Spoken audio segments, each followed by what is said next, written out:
Lexus are a lot of things, but sort of sentimental isn't really one of them. The whole brand was built on doing things their way, doing things well, and looking forward.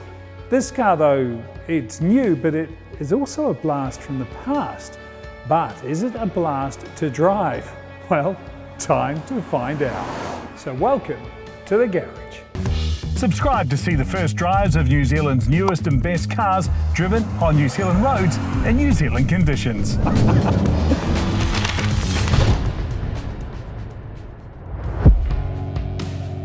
The Lexus IS has been around for a while, as in 12 years, but it's been given a 2020s touch with revamped LEDs front and rear. But this version has another change, and it's hard to miss. And all thanks to the V8 from the magic ISF, which has been uprated and unleashed.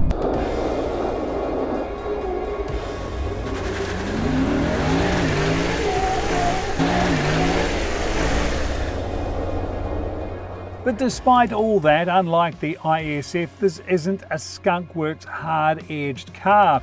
This is what Lexus call an F Sport. Less extreme, but still a statement. Just look at the bonnet, it's, well, bulging. That's 76mm taller than normal, and the front is longer too, not for style reasons. It's all to fit this, a 5-litre V8. And not just a 5-litre V8, a naturally aspirated 5-litre V8. You know, from what I can work out, this is the only new IS500 on the road in New Zealand. I say new, you can tell it's registered, and yes, it belongs to a bloke called Shane. So I'll explain how this happened. Shane is, well, the biggest Lexus fan in the country, and he wanted an IS500 so much. He got the team from Lexus of Auckland to bring this car in specially for him from Japan. And well, here it is. Even better, he said, Sean, you take it and enjoy it. And we plan to. Now, I should say too, if you want to see what other cool cars Lexus of Auckland have got, just go to giltrap.com. They're all there.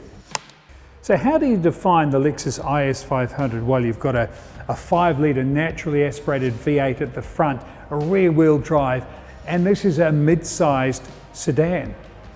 You know what this is? An old-school muscle car. Complete with the trademark Lexus F. I love these quad pipes. Speaking of old school, how about a CD player?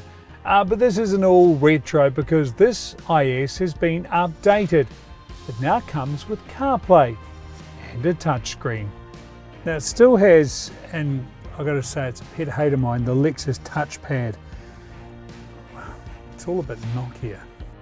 Otherwise, everything that makes the IS a great executive sedan is here, including the coolest display around. Aside from the sliding bezel, it's not really innovative. But touchpad aside, it is perfectly delivered, rock solid and supremely comfortable. But you know, I'm picking that Shane or anyone that drives this car will never use the CD player or probably any of the sound apps. Why would you when you've got a sound like this?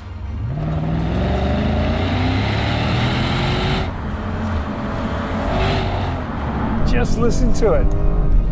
Man. Oh, and that's real sound too. There's a flap that opens up to send all that sonic gorgeousness through to the cockpit. It is so retro in a way, it's like a Pete Townsend power chord. That said, I won't say this is The Who.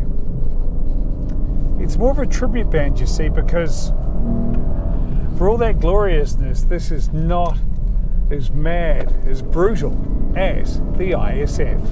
So F Sport is a level down from F, which remains top of the Lexus performance totem.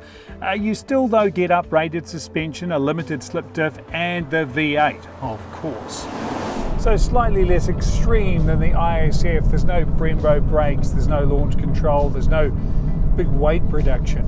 That said though, this V8 actually has 56 more horsepower, so swings and roundabouts. Lexus is part of Toyota, and Toyota own a share of Yamaha, who have developed some of the greatest engines ever. Now bear with me, I am going somewhere here. And this V8 has the Yamaha Touch 2UR GSE, that's the magic code, the same V8 from the ISF and the RCF. You get where I'm coming from. 352 kilowatts, that's 473 horsepower, 536 newton meters. Good numbers, but they're not great numbers. It's not stratospheric, but this V8, that sound, that theatre, more than makes up for what you don't get in headline numbers. Speaking of the show, there is adaptive suspension at play which allows the car to play. Lexus, all smooth and soft-ish, can also firm things up to allow it to play. It's what you'd call tight rather than hard-edged, which really sums up pretty much all of this car, always stopping just a little bit short of being an uncompromising monster. The 8-speed auto, it's about as retro as a naturally aspirated V8. No lightning fast shifts like you get in some of the dual clutch setups nowadays. Then there's the whole Lexus factor, which means this car will feel exactly as tight and sharp as it does now in 100,000 k's time. And I make no apologies for this. It will still sound this good as well. Look, I know I've been labouring the whole sound thing, and not just because I like how it sounds, it's because we're not going to hear this anymore, and not just cars like this. Cars like the Jaguar F-Pace SVR and the Lamborghini Huracan.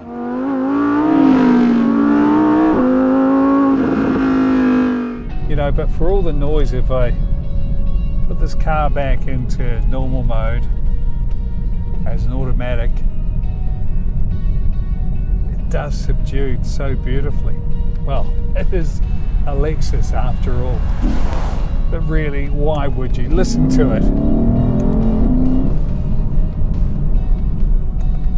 And here's the thing, it's not just the noise this car makes. It also comes with the misbehave mode. Now, I bet you never thought anyone would say that about a Lexus. This car has the mode. Like every good old muscle car, it can light lock.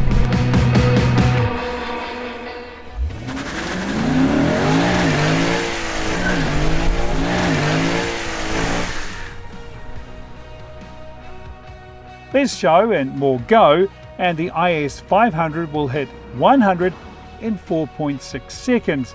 Okay, not fast enough to worry the competition, but just more time to enjoy that V8. And that's what this car is about. You get all that Lexus comfort and build quality, but you also get the emotion, the sound, oh gosh, the majesty, I've probably said that before, of a 5-litre naturally aspirated V8. But because of that old school nature, when it's said and done, this is not a technological masterpiece. But because of that, it is a masterpiece. You know, I'm going to leave the last word to the V8.